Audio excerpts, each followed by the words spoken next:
네, 여당 얘기를 한번 들어봤고요. 이번에 두 번째 시그널픽에서는 박성훈 국민의힘 수석 대변인을 전화로 만나보겠습니다. 대변인님 연결되어 계시죠? 네, 박성훈입니다. 네, 반갑습니다. 오늘 있을 여야 대표와 이재명 대통령 간의 회담 얘기부터 좀 여쭤보겠습니다. 대통령실에서는 뭐 특별한 의제를 정하지는 않고 진행을 하겠다라고 설명을 했는데 국민의힘이 이번 회담에서 가장 핵심적으로 전달하실 메시지가 있다면 뭐가 있을까요? 네, 첫째도 민생이고 둘째도 민생이겠죠. 예, 현재 민생 경제의 어려움이 굉장히 심하지 않습니까? 청년 실업이라든지 부동산 문제라든지 특히 자영업자의 어려움이 심해지고 있는데요. 이처럼 어려움을 겪고 있는 국민 경제, 민생을 위해서 정부와 여당, 야당이 머리를 맞대고 민생 경제를 협의하는 그런 자리를 지속적으로 만들 필요가 있어 보이고요. 네, 더 중요한 것은 저는 현재 이루어지고 있는 야당 단합을 중단하고 정치를 복원하는 메시지도 매우 중요할 것 같습니다. 현재 정치는 대화와 타협이 실종되어 있는 상태거든요. 예, 그래서 이런 부분들에 대해서 상호 간용과 제도적 자제라고 하는 민주주의를 실행하는 두 가지 기본 원칙이 제대로 작동할 수 있도록 대통령께서 책임지고 문제를 해결해 달라라고 메시지를 전하고 싶고요. 네, 이와 연결시켜서 현재 사법 질서, 사법 체계를 무너뜨리는 시도가 많이 이루어지고 있습니다. 특히 내란 특별재판부 설치라든지 덧센 특검법 등과 같이 이런 부분들은 말 그대로 헌정 질서를 뒤흔들 수 있는 부분이거든요. 예, 그래서 이런 부분들을 바로 잡아달라는 것도 있고, 네, 특히 최근에 한미 간세 협상을 통해서 대통령실은 성과를 자화자찬을 하고 있습니다만은 저희가 미국 정부의 700조에 가까운 투자 계획을 밝히고도 조지아주에서 우리 국민들이 대규모로 구금되었잖아요. 네, 말 그대로 공장을 지으러 왔는데 범죄자 취급을 당한 겁니다. 이런 말도 안 되는 일이 벌어졌고, 특히 한미 간세 협상 이후에 일본의 경우에는 자동차 부품 간세가 27.5%에서 15%로 인하가 됐습니다. 네. 근데 우리는 여전히 25% 간세가 적용을 받고 있거든요.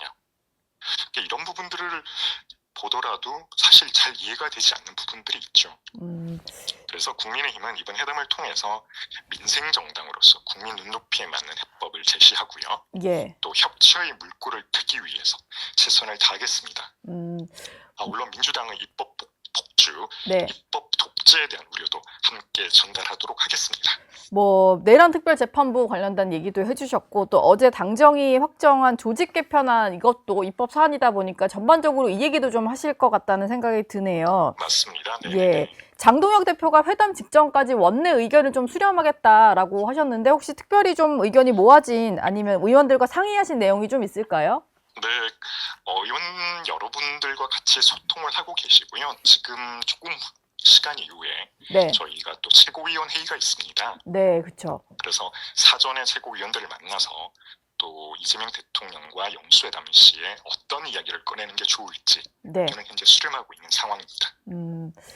예전에 저희가 이재명 대통령이 대표 시절에 윤석열 당시 대통령과 만났던 자리를 좀 생각해보면 준비해 가신 문건을 품에서 꺼내서 네. 혼자서 읽으셨던 기억이 좀 나요. 혹시 장동혁 대표께서는 그런 깜짝 뭐 발언이나 이런 거 준비하고 계시는 건 없을까요? 제가 아는 바로는 예. 당당하게 네. 말씀하실 걸로 생각을 하고요. 예. 메시지가 굉장히 간결하고 선명해야 된다고 생각을 합니다. 네. 그런 차원에서 보게 되면 많은 내용이 아니라 정말로 국민이 원하고 네. 민생과 직결되어 있는 이슈, 또 제가 말씀드린 것처럼 우리 대한민국의 기본 질서를 뒤흔들 수 있는 이런 시도들에 대해서는 단호한 목소리를 내리라고 생각을 합니다. 아까 말씀을 좀 주시긴 했는데 아마 오늘 회담에서도 이 얘기가 나오겠지만 이제 조지아주에 있는 현대자동차와 LG엔솔 합작 배터리 공장에서 한국인 300여 명이 체포가 되면서 이 해결을 가지고 주말 동안 내내 좀 시끄러웠잖아요. 네. 박성훈 대변인 논평하신 거 보니까 700조 대미 투자 약속이 공장 단속 사태로 돌아왔다. 뭐 한마디로 뒤통수를 맞았다. 이런 식으로 좀 평가를 하셨어요. 네네네. 이번 사태에 있어서 우리 정부 대응에 좀 문제가 있었다라고 보십니까? 네, 저는 일어나서는 안 될 일이 일어났고요. 굉장히 심각한 사안입니다. 예, 미국 유력 언론들조차 이 가까운 동맹 사이에서 이런 일이 일어나서는 안 된다라는 메시지를 내고 있고요. 네. 또 사전 통보조차도 없었다는 점에 대해서 지적을 하는 그런 언론들이 많이 있습니다. 예. 저희는 이러한 대규모 구금 사태가 한미 정상회담 이후 불과 11일 만에 벌어진 일이거든요. 거기다가 한국과 미국 제조업 동맹의 상징이라고 할 수 있는 조지아주에서 벌어졌습니다. 네. 현재 미국 제조업 부활을 위해서 한국 정부와 우리 기업이 다양한 노력을 기울이고 있는데 오히려 돌아온 것은 범죄자 취급을 당하는 거고요.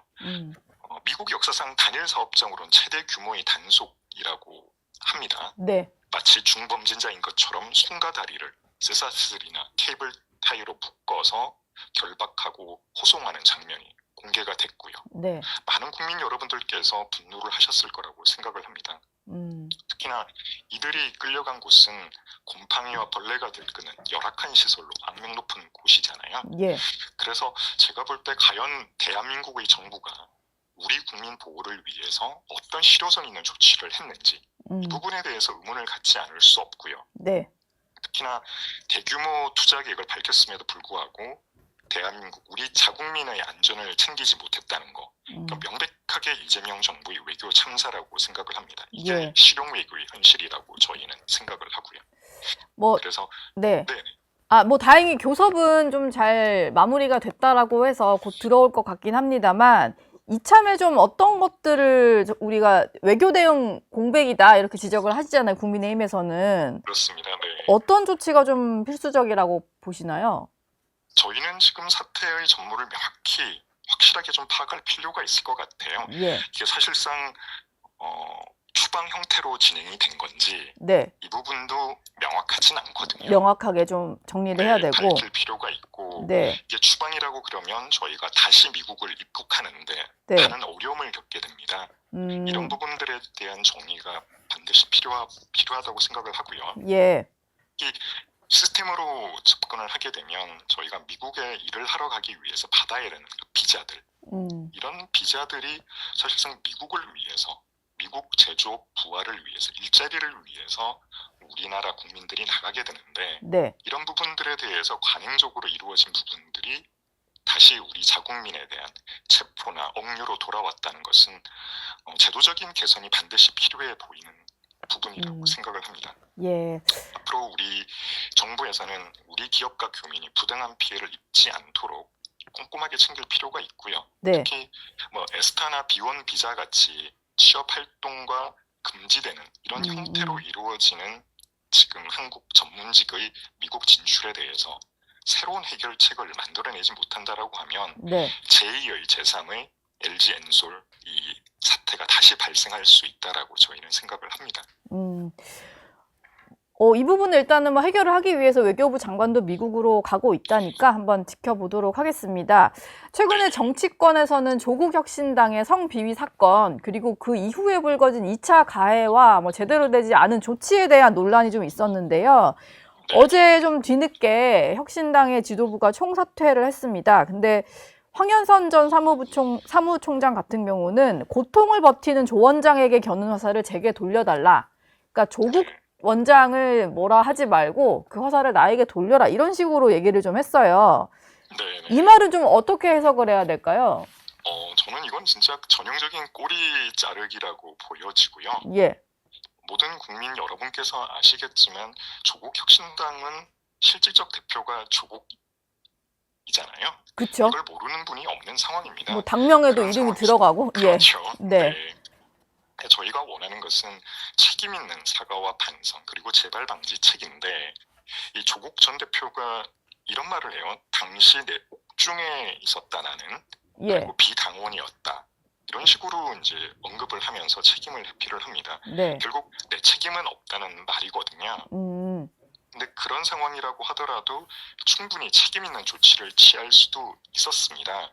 뭐 이번에 사면된 이후에도 얼마든지 시간이 있었으니까요. 그럼요. 예. SNS에 된장찌개 이런 거를 찍어서 올릴 시간이 있었다라고 하면 네. 분명히 피해자에 대해서 사과를 하고 재발 방지 대책을 약속하는 게 저희는 올바른 그런 수순이라고 생각을 하는 거죠. 그럼에도 불구하고 그러한 조치가 없이 무책임하게 대응을 하다 보니 2차 네. 가해가 지속적으로 반복되고 있는 네. 그런 상황이라고 생각을 합니다. 특히 문제가 되는 것은 예. 성평등을 외치고 성인지 감수성을 목소리 높여 외쳤던 이런 당에서 성비위 사건이 발생했음에도 불구하고 이거를 방조하고 피해자를 보호하지 못하고 있다. 이런 현실은 어떻게 보면 국민을 우롱하는 행위라고 생각을 합니다. 예. 사실 내로남불 이런 거 국민들이 제일 싫어하는데 그동안에 어떤 좀 주창해 왔던 것과 다른 행동을 보이니까 좀 많이 실망을 한 것 같아요. 그렇죠. 본인들이 예. 빛을 받고 생색을 낼 수 있는 부분에는 조국 대표가 전면에 나서고요.